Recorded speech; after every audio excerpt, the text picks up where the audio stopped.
Welcome, everybody. My name's Simon Cox. I'm Emerging Markets Editor for The Economist magazine. This is Philanthropy in a Changing World. Thank you all for joining us. And I'd also like to thank our sponsor, HSBC Private Banking, for supporting this event. I hope you'll all take active part in this event. You can do so by asking questions through the Q&A function. So the title of our event is Philanthropy in a Changing World, and obviously many of the changes we've faced in 2020 have been changes for the worse. But those crises, that succession of problems, has increased public engagement. It has made us all reflect on our shared humanity, and it has been good for some very high-profile donations. So the questions we'll be asking today include, can far-sighted philanthropists step in when public attention wanders? Are philanthropists doomed always to be responding to the last crisis rather than trying to prevent the next one? And does philanthropy have the ambition and the risk appetite necessary to meet today's challenges? Or will it always be too little, too late, and too safe? To discuss these issues, I'm joined by a very esteemed panel. Let me introduce them to you briefly now. Their full biographies should be available on the site. I'm delighted to be joined by Dorothy Chen, who's Head of Philanthropy Advisory at HSBC, by Ronna Chao, who's the CEO of the Xian Asia Institute, and by James Chen, who's the founder of Clearly. Welcome, everybody. Ronna, perhaps if I could start with you. I'm sure our audience would be intrigued if you tell a little bit of the story of how you came into philanthropy, how you've combined that role with all the other roles that you handle. Great, thank you. Hello, everyone. Thank you for the opportunity to speak with you today here. Xian Asia Institute is an organization that runs a scholarship program. We sponsor Asian students to study abroad within Asia, and we have a partnership with 6 universities in China and Japan. The idea of having this scholarship program was originated by my father, Ronald Chao, who spent his undergraduate years at University of Tokyo in the late 1950s. And at the time, interestingly, it was not his choice to go and study in Japan. All of his peers either stayed in Hong Kong or they went to the West. And because of certain circumstances at the time, my grandfather said, okay, here's an amount of money that I put aside for your university education. I can only afford to send you to Japan. And here's an ad in the newspaper for this language school that helps you prepare for entrance exams. So kind of reluctantly, my father went there. Now, when he turned 60, which was about 11 or 12 years ago, he thought about giving back to society. And also at the time, the relations between Japan, China, and neighboring countries started to tense up. And he thought back to his days as a student. He thought, there's no reason why these countries that share so much in history and culture, even language and religion, should be at odds with each other. And he remembered the days, his student days, and he said to me, Ronna, even when we fight amongst each other, it's still communication, it's still increasing our understanding. And that was the reason why he came up with the idea and founded our family foundation, which then funded BXAI. I share a similar experience in Japan. And so it's very natural for me to kind of carry forward my father's vision. So that's how I started. It's very interesting. And of course, you're still deeply involved in the business side of things. What have you learned from the business side of things that's helped you in philanthropy? I think number one, in terms of resource allocation, it's very important to find the right people. I mean, the funding and financial side of it, we're well taken care of, we're well allocated. But in terms of human resources, I think what I've learned from the business side of things is, very often you end up with somebody who's not exactly right for the position, and you have to be quick enough to make the changes. And sometimes, of course, you mentor and you nurture, but at some point when you realize that that person is not the right person for that job, then you need to make that quick decision, because otherwise that is holding back the development and the growth of the organization. That's one thing that I've learned. Do you think in general businesses are quicker to make those kind of decisions than philanthropists are? Maybe, but in our particular case, because I wear numerous hats, my business side of work is on the same floor as my foundation. So it's easier for me to kind of seamlessly move from one role to another. But I do think that with a lot of NGOs, with a lot of philanthropic organizations, people tend to be more or less cutthroat or less pragmatic, more human, more sensitive, which is fine. But I think we still need to remember when we don't have the right person in the right job, the organization suffers, the mission suffers, the results will suffer. James, can I put the same question to you? How did you get into founding Clearly? Well, good afternoon. Thank you so much for this opportunity. Well, my start in philanthropy was to learn from my late father, who grew up in a very poor part of China, and he experienced starvation himself. When he retired, he like many of his peers, went to give back to his hometown, but unlike his peers, he actually not just was generous with his money, but with his time and effort to understand what the local needs were and what he could do, and to really continue to be engaged beyond just the funding part of and that's what's inspired my approach to philanthropy. For the last 17 years, I've been focused on the issue of universal access to vision correction. This is because there's 2.2 billion people in the world today who have uncorrected poor vision, over 1 billion of whom would benefit from a pair of glasses. That's what would correct their vision. This is a technology that's existed for 700 years, and yet it is still such a large problem. And so this 17-year, I call it this moonshot journey, has really allowed me to build my domain expertise. Most importantly is that I've taken a lot of risks, to deploy capital to very high risk ideas, to projects, and the latest of which is Clearly, which is an advocacy campaign to issue, and that can be solved, I believe, within this generation. And so this is something very, very passionate for me, because as you can see, I wear glasses, and every morning before I put on my glasses, the world is blurry. Put on my glasses, and the world is clear. And I believe that there are 2.2 billion people out there who could have the same benefit, and that would have an incredible opportunity for them, whether it's education, productivity, driver safety, so many things that the world has committed to try to boost for the developing world. Yes, thank you. I'm increasingly having the same problem, needing to wear glasses more and more as well. Dorothy, could you describe briefly what your role entails at HSBC? Sure. First of all, I want to thank our panelists. It's truly humbling to be with both James and Ronna, who are leading philanthropists in their own way.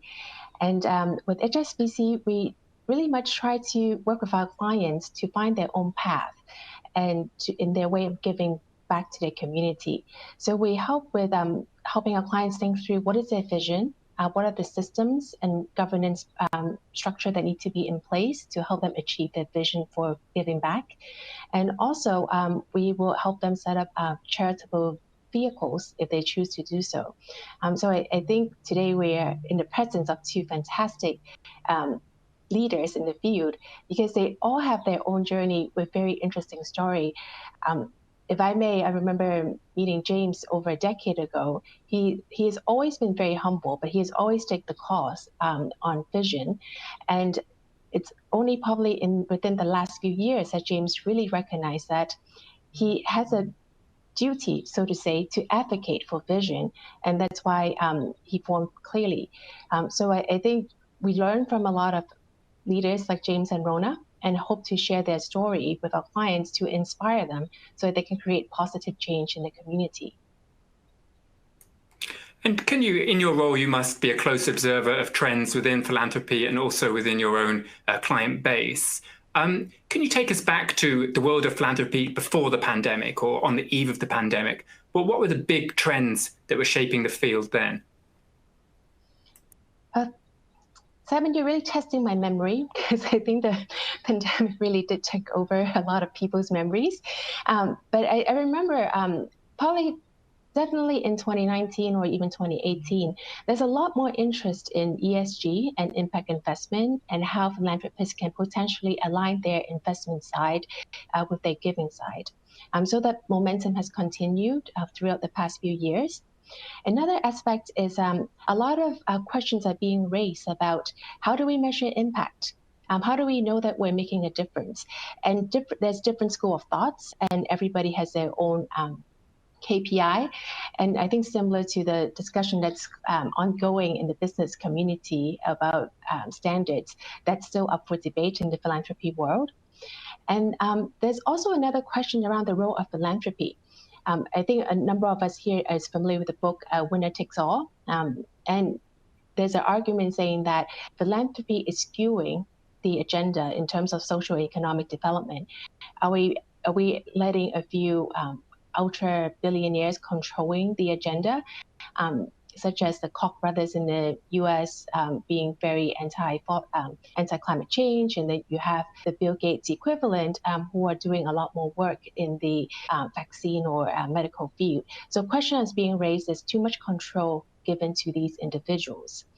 And there's also questions being raised around before the pandemic about how much risk are we willing to take? Should everybody be a venture philanthropist, or should people be more open to using multiple tools to pursue their goals? And within that, how much risk are they willing to take both on the investment side and also in the giving side? So those are some high-level trends I can recall on top of my head. Yeah, thank you. I agree with you that the pandemic seems to have sort of wiped all of our memories clean, and it feels like it's been going on for years. But James, Dorothy brought up the question of risk. I know that's something close to your heart. Can you just describe briefly what you mean by a moonshot approach to philanthropy? So, yes, thank you. So, I think most people, when they think of philanthropy, and actually you see most people who practice philanthropy, what they're really practicing is I would call charity giving or patronage. Right? It is to celebrate their achievement, usually in business where they've generated a lot of wealth, and that this is giving back. But it's a giving back where it's not about effort, right? It's not about trying to actually figure out how to solve problems. And this is where I think that the high net worth philanthropic community really has this incredible superpower, and that is being able to, because of the wealth, being able to take these journeys to allow us to fund these very high risk, to pick an issue, in my case, it's vision, and then to go on these journeys where it takes time to learn, why is this issue so challenging that it hasn't been solved in 700 years, and to see if there's ways to unpick that and to come up with solutions, and then to be able to let people be aware of it and to ultimately to solve these problems. And this is, I think, a unique capability of the high net worth community. And so I'm probably diametrically opposed to the winner take all, right? It isn't. Yes, it can be, that the rich can drive the agenda, but as Dorothy pointed out, you have while you have the Koch brothers on one side, you have many others, high net worth philanthropists who are doing some incredible work on climate change. Funding the pioneering work that will actually help to solve the problem. Right? There's a group of these high net worth philanthropists called the Climate Leadership Initiative, who have done some of these, taken risks and proven some great ideas and understanding, and they are very willing to share this to further this aim of solving the climate crisis, right? And so for every Koch brother, there's as far as I can tell, 10 high net worth philanthropists who are on the other side of that, and that's part of this engagement, right? To be able to allow engagement and think through, and not to take everything for granted, but to challenge all ideas, but also to come up with solutions. James, why do you think billionaire philanthropists are uniquely able to take this high-risk approach? Some people might say because they're so visible, there's actually quite a lot of fear of failure amongst the billionaire philanthropists, and they worry a great deal about some high-profile blunders. So why are they uniquely able to do this?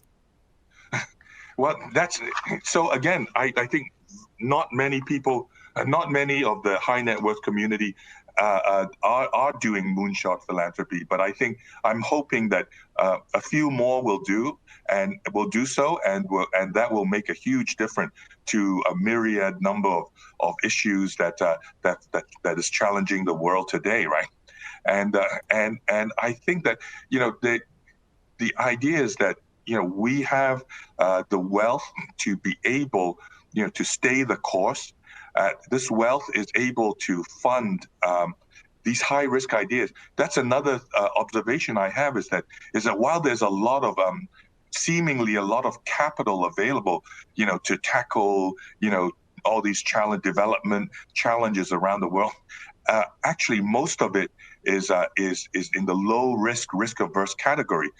Most of the institutional money, for sure, is in a low risk category, and you need to be able to fund. Someone needs to be able to fund these ideas, out of the box ideas, and to fund them. And most of them, as we know from the venture capital, for corporate venture capital experience, many of these ideas fail, right? But those that do succeed, then you have to see whether they are scalable. And once you can show that they are scalable, then they can, as the high net worth philanthropists, the moonshot philanthropists, can then pass those solutions on to the institutions to scale up. That's, I think, the best way to make use of the limited capital, even with all that money that's available with with governments and corporate. For example, I think that in the SDGs community, that the estimate is that something like $5 trillion is needed. At most, we know there's maybe 1 or 2, and if we don't use that 1 to 2 trillion the most effectively, then we're not gonna make even a dent. But if we do use this capital efficiently, and where some private philanthropists can take this high risk approach to philanthropy, right? Then I think the world will be able to get much further in many of these issues. You see Thank you. Like Bill Gates is one person who has been able to do so much. And if we have a few more Bill Gates, we go a very long way. Ronna, can I turn back to you? Where does your institute stand on the sort of risk continuum? We are, our mission and vision, I think we're much smaller scale-wise compared to what James is doing. And we're not thinking of, we actually did not form the organization with any view at the time to solve a world problem. But interestingly, before I get to your point about risk, interestingly, we were all about fostering friendship, building mutual understanding, respect, and trust, right? And at the time, we didn't ever foresee the kind of divisiveness that we're seeing now in our world, in our communities, on multiple scales and levels.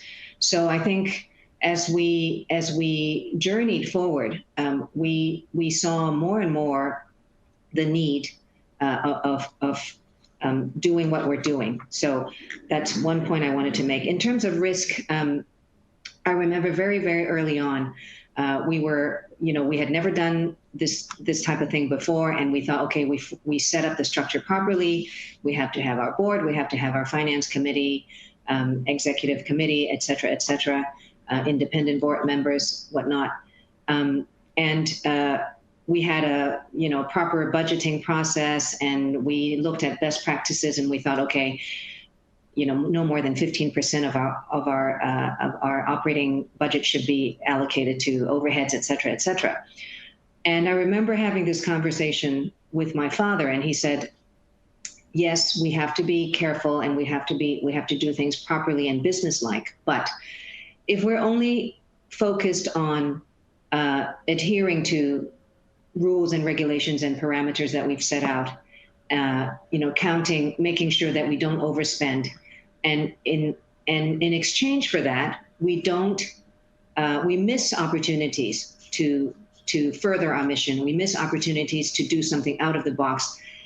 What's the point if in 10 years we have we have top scores for staying within budget, but we haven't moved forward very much in terms of what we set out to do on day one. So the mandate for us is to really look at everything that we do with a balanced view, taking calculated risks. We may not normally allocate this much money to this event, but perhaps this year it's worthwhile because of the pandemic or because of some other circumstantial reasons. We have that flexibility, and so I agree. We do have to take risks, and then look for the balance in all the decisions that we make. And can I ask you about measurability? Obviously, everyone's very keen to have an impact and also to demonstrate an impact. What you're pursuing strikes me as quite difficult to measure if it's sort of improved understanding between countries. How do you cope with that dilemma? We get asked that question all the time. How do you measure your impact? And in the early years, I would dodge the question by saying, "Oh, we're a very young organization. We've only been around for 3 years, and so we don't have enough data to actually measure our impact." But we are a self-reflecting organization, and we talk about this all the time. You're right. What we're doing it's difficult to have any concrete measurement of the impact that we're making.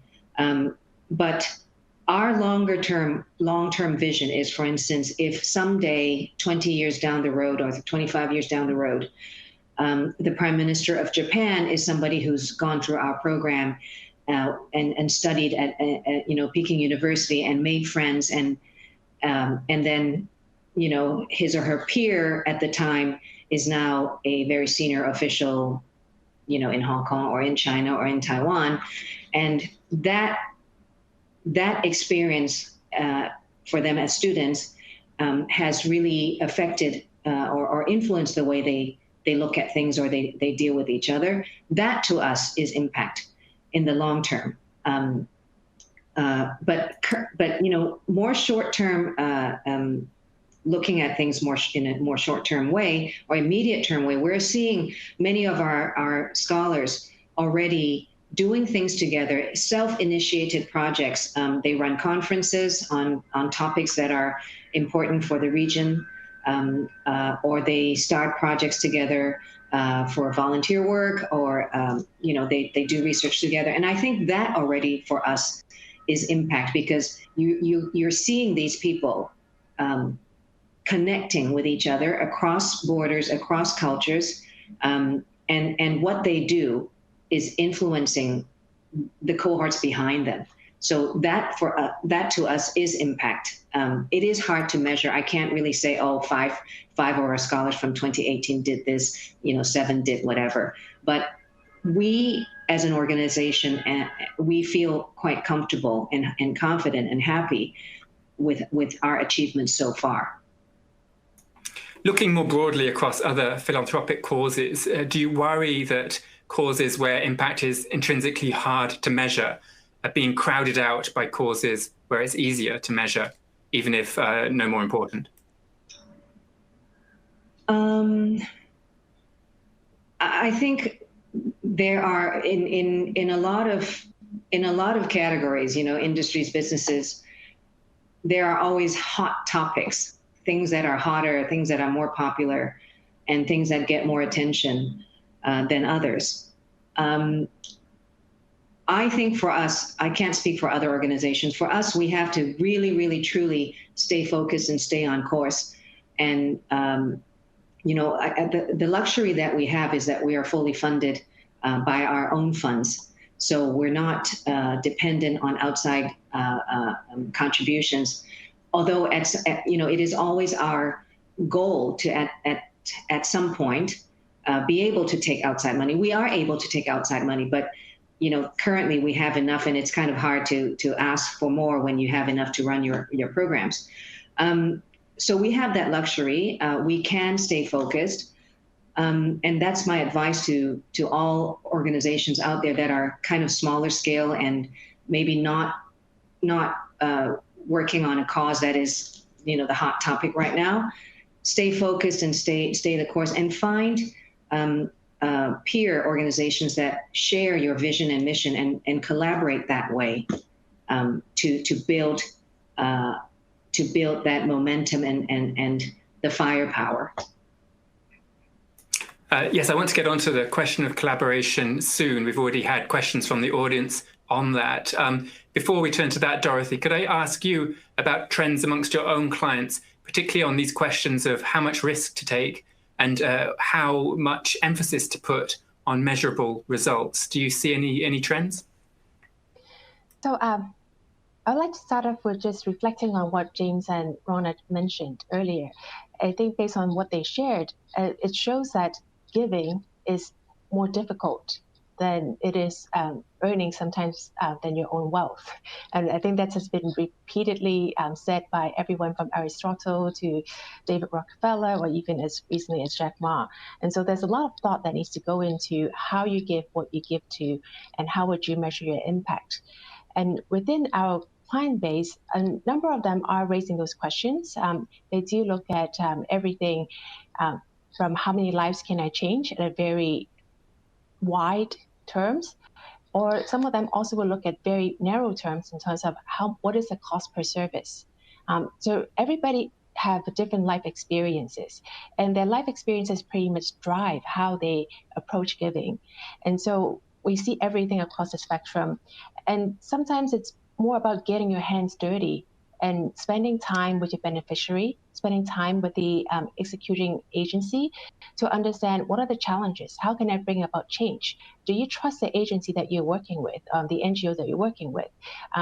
And if you do, will you trust that they will do the right thing and operate in a more trust-based model so that the impact side will come later, longer term? Because I think, as Ronna mentioned, a lot of it is, when it comes to human, a lot of it is very long-term change. But if you can change one life, you can pay it forward in so many ways. So I guess I don't have a straight yes or no answer for you, Simon, in this end, because I really think life experiences really drive how people give. Thank you. Yes. Perhaps we should turn to the question of a collaboration that Ronna mentioned, and that one of our audience members has asked a question about. Their question is, it makes sense, obviously, for philanthropists to collaborate, but they don't always play nicely together. When this collaboration does work well, is that just due to the personalities involved, or are there some mechanisms we could introduce that help charities and philanthropies to collaborate better? James, I don't know if you have any thoughts on that. Well, I do, but if I may just jumping on that last question of measurement, because I've been on this journey for 17 years, and when I started, I had no idea, even that I was asking the right question, and actually I wasn't. It was only later on that I during this journey that I figured out what the right questions were, and then this issue of measurement is something that actually quite annoys me, because, and this is where I think the business community, this fixation with the business approach really is hampering the philanthropic community, because in the business world, bottom line, literally there's a bottom line, profit or loss.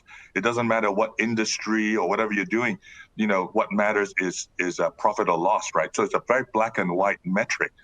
Sadly, that is not available in the philanthropic world. And so people go into all kinds of contortions, trying to measure things and waste huge amount of resources doing so. And the thing that always comes to mind is, when on my journey, it'll be, we measure what we can, and more importantly, we measure what really matters, right?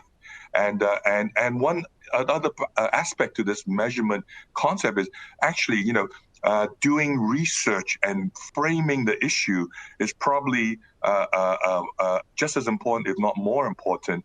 And so, for example, in the Clearly campaign, we sponsored a piece of research in a tea plantation in India, and there was, where it was a randomized control trial, half the subjects, got vision correction, half did not, and the result was a 22% increase in productivity. And this was, peer reviewed, published in Lancet Global Health. So this is, with that, that really helped to frame for governments, and, that, wow, this is what we really want is, 22% improvement in productivity. That's what the finance ministry cares about, right? And so this is what drives action. And so it's not so much, measuring how many, no, once you have that framed properly, then they're interested, how do we then carry out the programs and measure how many people have their vision corrected and so forth, right? So it's, I think it's, again, it takes these journeys where you really have to understand, have the depth of understanding to be able to frame things and to measure things properly. And then, so going back to this issue of collaboration, it's something that is very, very difficult, because, when it comes to money, and again, it's so much, sadly, well, human nature, not so sadly, but just human nature. I think it's ego. You made the money, and you wanted, to dispense it and be recognized for that, right? And so that, I think, is probably the largest impediment to collaboration amongst philanthropists. Of course, there are ways, and the most high-profile one was, Warren Buffett giving most of his wealth to the Gates Foundation. I think that's a fantastic model, that someone has the humility to say, I'm really good at making money, but I am completely useless in figuring out how to make the best use of it for society. And so I'm going to, ask the guy, who I think is doing a fantastic job to help me, make sure this is, Sure. and people would do He did get a lot of publicity for that, though. Sorry? Warren Buffett did get quite a lot of publicity for that decision, but I agree it was a good model for others. Dorothy, I think you wanted to come in here. Yeah, if you really care about change, if you really care about change, right? I mean, that's what you do. You figure out how to go on these moonshot journeys, or you back somebody who's doing the moonshot journey about an issue that you care about, right? And I think that then you really get change. I mean, it's very valid if you want to support things, for patronage, for recognition reasons. There's nothing wrong with that. But if a few who really want change, I think that the moonshot approach is, or backing the moonshot approach is probably a good way to go. Thanks, Dorothy. Yeah, I think we would introduce the risk spectrum earlier. So I think I will introduce the autonomy spectrum now within the collaboration discussion. So on collaboration, actually a lot of it is happening. It's just not very visible. On the ones where the donor themselves get to maintain more autonomy, they are often learning from others. They're sometimes aligning funding to reduce duplication of resources, and then sometimes they co-invest in new ventures, and sometimes they might work together to come up with a new venture, and you lose your autonomy throughout the process. I know here in Hong Kong, for sure, there's definitely a lot more in the learning from others, the aligning funding part. And there's some discussion on the co-investing piece at a smaller scale, not necessarily as big splash at the Warren Buffett scale, but they do happen. And I think a number of the parties involved are usually more low profile, but they also recognize that they are society's risk capital. So they need to coordinate a bit, and they're willing to do it. And having like-minded individual is quite important in this journey. So you start off earlier asking what is the role of, or what do I do at the bank? Some of the things that I do is also facilitating that coordination and co-investment. So earlier this summer, we ran a campaign called Mind Matters to address mental health needs in Hong Kong. And we're very blessed to have some 20 donors and funders coming together to co-invest in new initiative that we work with Asian Charity Services and a number of NGOs to develop. So they are desire to collaborate. They are smaller samples or experiments undertaking.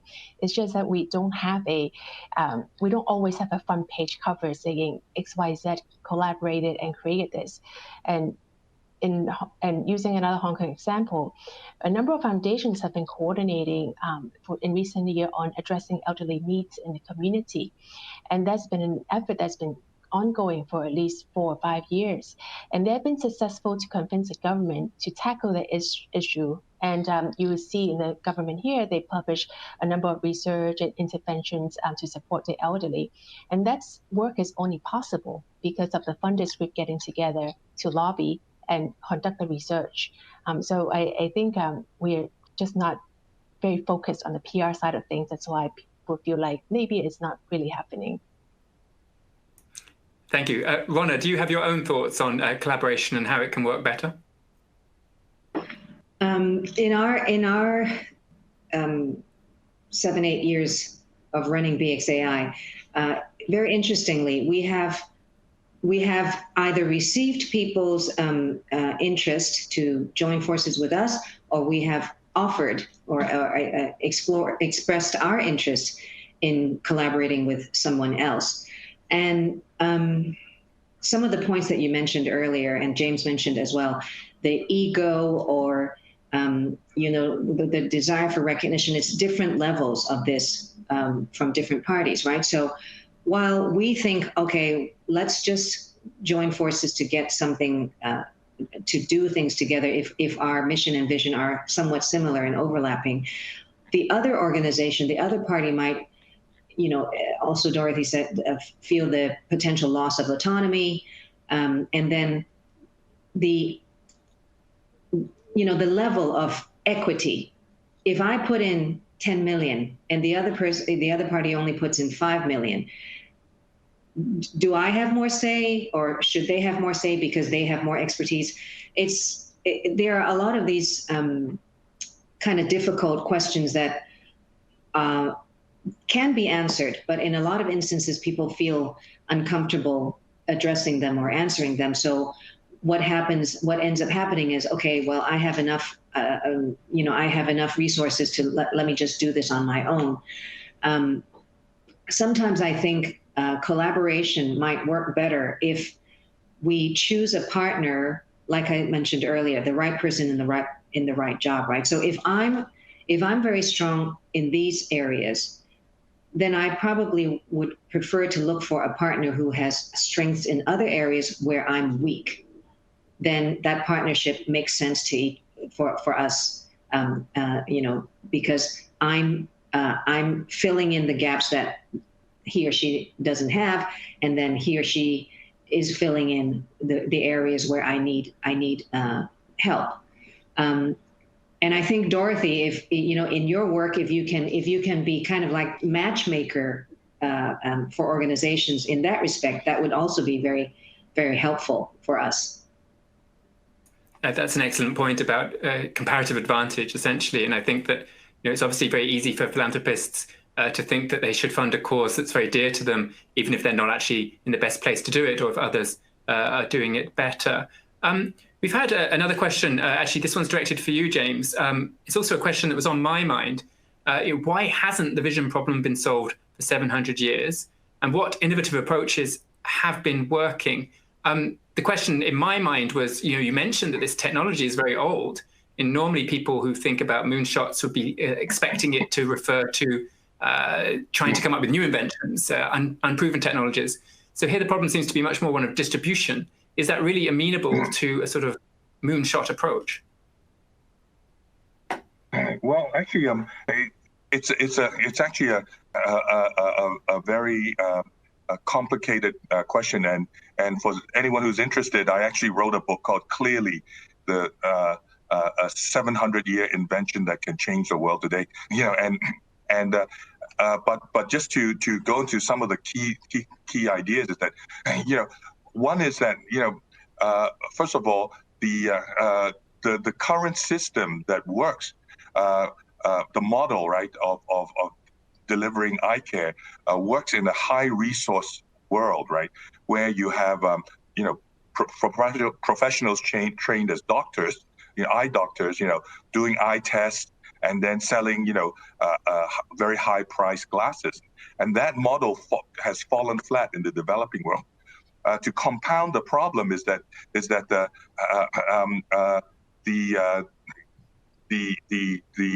development world looks at this problem as vision as a health issue, so it falls into the health silo, right? And so within and because in the health silo, you've got still, particularly in the developing world, lots of challenges around people dying of diseases, AIDS, malaria, so forth, or children's malnutrition. And so poor vision, not blindness, but poor vision, you can imagine easily that falls at the bottom of the list of priorities. And so what we've done with the Clearly campaign is to reframe the issue to say, while yes, it is vision, poor vision is a health issue.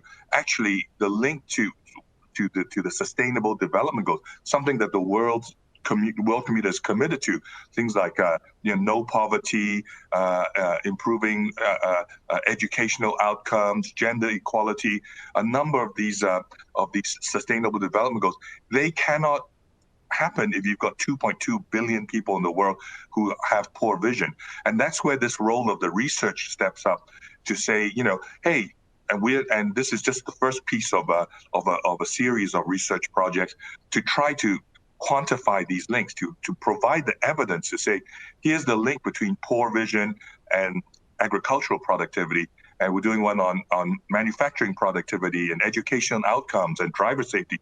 So all of this will help to buttress, right, the issue for governments to pay more attention to this issue.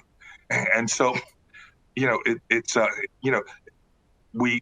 is a problem that has we've had the tech, and that's why I think it's actually it's a low-hanging fruit as the world comes out of this pandemic, right? You have limited resources. People are looking at what's the low-hanging fruit of things that can be done to make the biggest difference, right? And we think certainly solving the poor vision issue should be high on the agenda, because, as you said, the solution has been there for 700 years, and so therefore,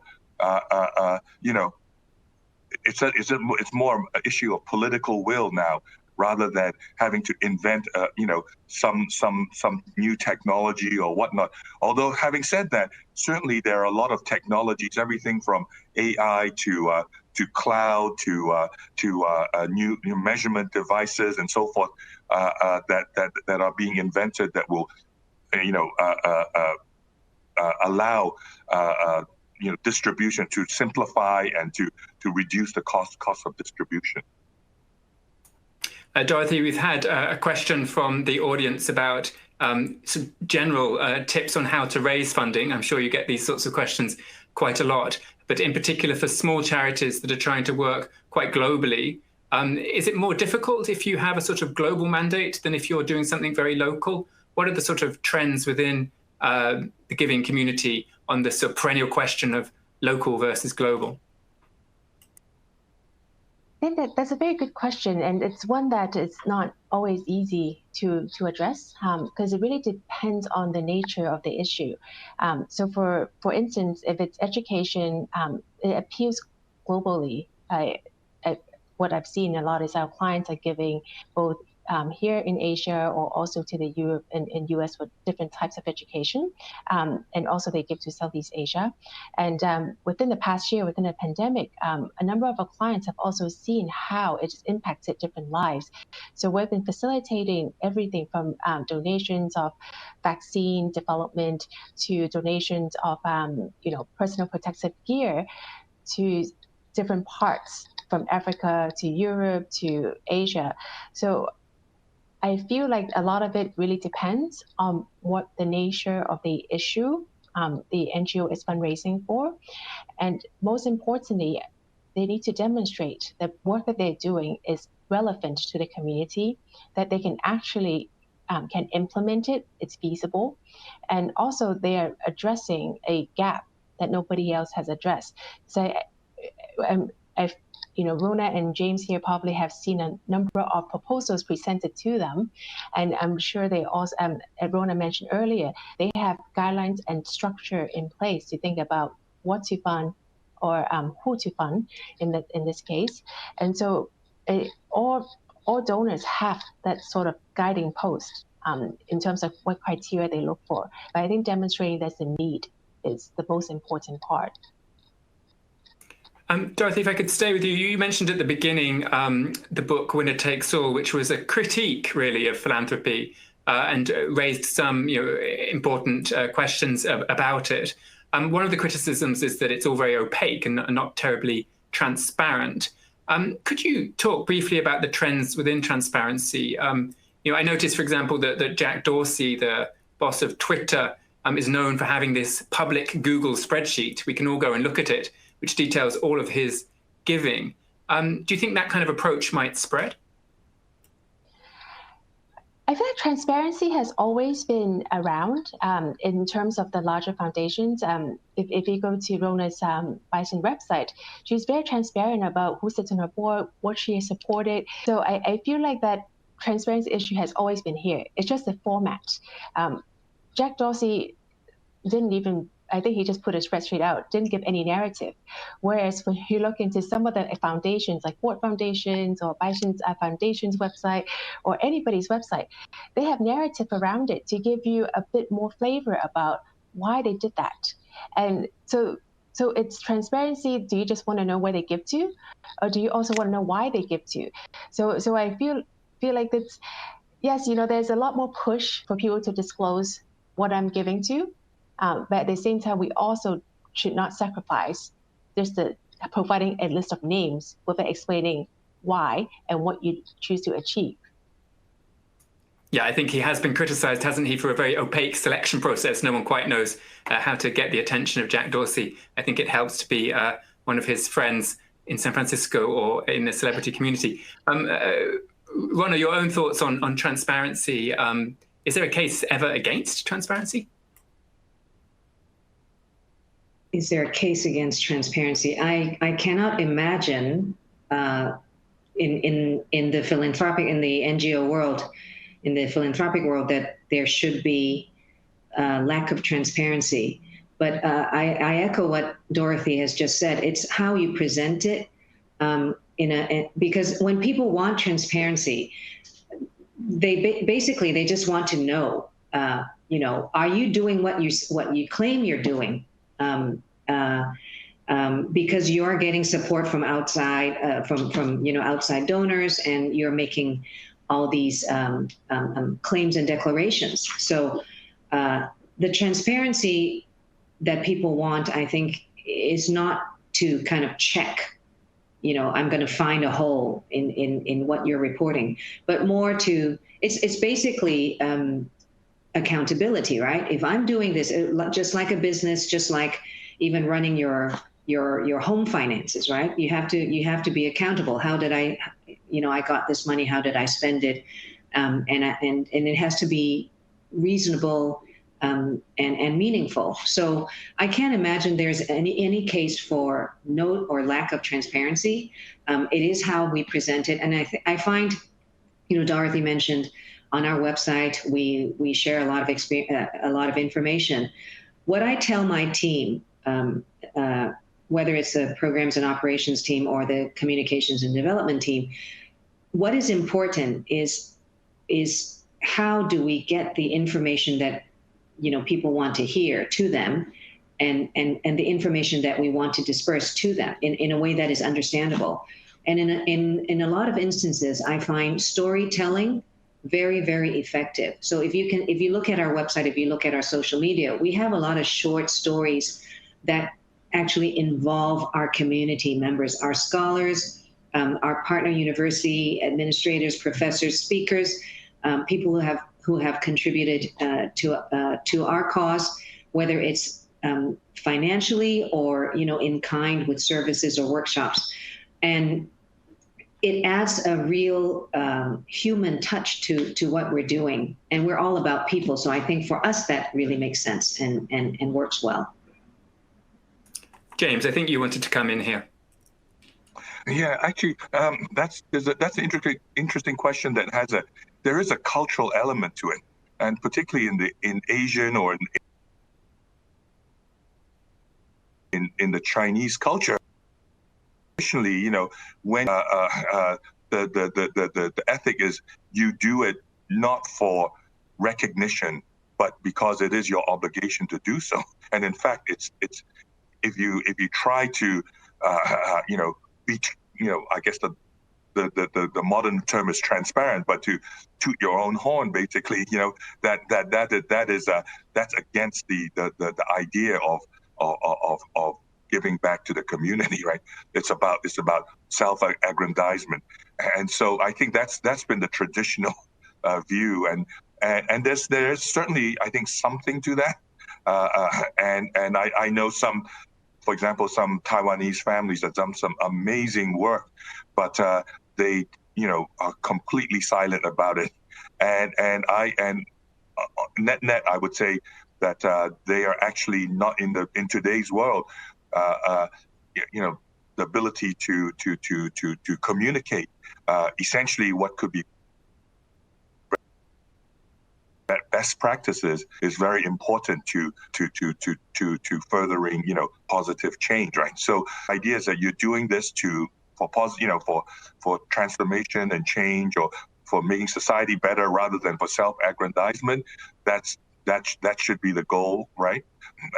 And then Ronna brought up this point about accountability, which is also interesting. That and that's where again that's ultimately kind of the bottom of it. I think our high net worth community's superpower, which is that we do have this accountability freedom, right? That institutions in particular do not, because institutions, they're agents, like for example, Dorothy, she's an agent for the institution, whereas Ronna and myself, it's our family's capital, and we can make those decisions, right, with much less kind of oversight and thinking about what are the consequences. If we believe in trying something, we're willing to accept the consequences of failure, we can go ahead and do it, right? And I think, of course, it's important to be able to communicate as Ronna has done, and as we also do, what we're trying to do, but in the right kind of format, again, to educate rather than for self-aggrandizement. And you're really, particularly in moonshot philanthropy, I think, the mantra for us is, what we're trying to do is to privatize failure and socialize success, right? So where things are working, we really want the word to get out, and that it's open for others to, particularly institutions, to take forward. Thank you. That's interesting. I had a question from the audience. It's a very big question, but it might be a nice one to introduce at this point as we're coming towards the end of the session, which is simply, what do you see as the biggest opportunities for philanthropy in the next 5 years? I would urge you to think beyond your own cause, but if you genuinely think it's your own cause, then please do say that. Dorothy, biggest opportunities in the next 5 years for philanthropy? This is a very challenging question because we have so many challenges that we are facing. I do believe that they are. I do believe in what James mentioned earlier.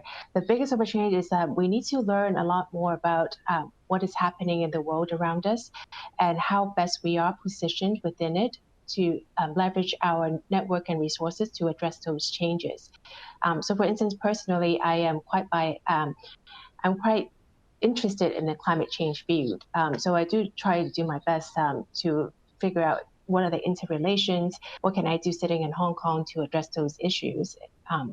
And because for me personally, there's also a value chain. If we don't address the climate issue, that can also address food security. So I think one of the very first things that I would start off with is map out what is the ecosystem, what is the landscape that you want to address, and what is the change you want to see, and then figure out where you fit into that picture, and what you can bring to the table to effect change. And Ronna, what do you see as the biggest opportunities? I think one of the things that you asked us to think beyond what we're doing, our own courses, but I think it's important to look at the communities that we're in and address and identify and address the needs and the gaps there first and address those, because I think it's much easier. Because because of the proximity, because of the understanding of the issues, because of the ease at finding potential partners to work with you within that community to begin with, right? And when you have built up that core in your local community, then you can expand out because you already have a model that's proven. Instead of saying, oh, I'm going to tackle this big global divisiveness issue by going way outside of Hong Kong or way outside of Asia, where I don't have my people, I don't have the understanding. I mean, James also mentioned culture. There are a lot of barriers, and why go somewhere where there are a lot of barriers already, and why not just work within a space or an area where we have the advantage of being locals. So that's number one, I think, in terms of opportunity. The other thing I want to suggest or point out is, James also mentioned the horn tooting. I think we need to do a lot more PR and promotion and even self-promotion. I always say to my children, my colleagues, being humble is a virtue, but it doesn't mean being silent. So if you've done something good and you think that other people would be interested or could add to the effort by joining you, then talk about it, promote it, because I think you can. I'll share this. What prompted us to start the Asian Future Leaders Scholarship Program and to form Baishan Asia Institute is Schwarzman College. It's much larger scale. They have a whole, they have buildings and professors and everything. This is Steve Schwarzman's effort at Tsinghua University. And initially we said, okay, why don't we just join forces with him? But, we thought, okay, we don't exactly want to just do what he's doing. Let's do something different. And I think this advocacy, this horn tooting, this promotion and information sharing can inspire people to start something on their own to address a similar problem and issue. So that is also capacity building without building it within your own organization. I think that could be very, very useful and a great opportunity. Thank you. James, we have very little time left, so very, very quickly, biggest opportunity in the next 5 years. Well, my hope is that it is that to encourage a few members of the high net worth community to take this moonshot philanthropy, because this is really the way to make a game-changing progress in the world on so many issues. Can be local, or it can be global. But that's the approach is what is very exciting, and I hope that this is something that over the next 5 years there'll be at least a few people who will come on this kind of a journey.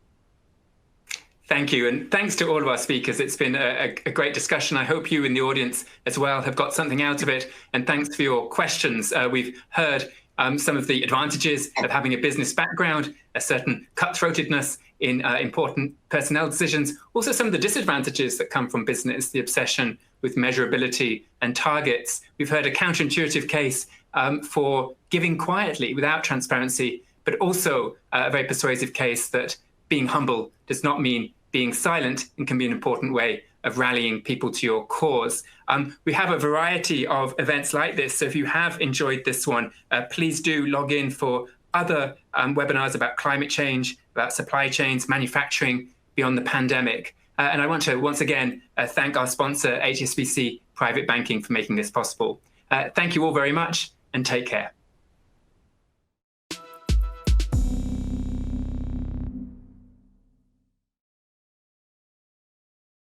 Thank you.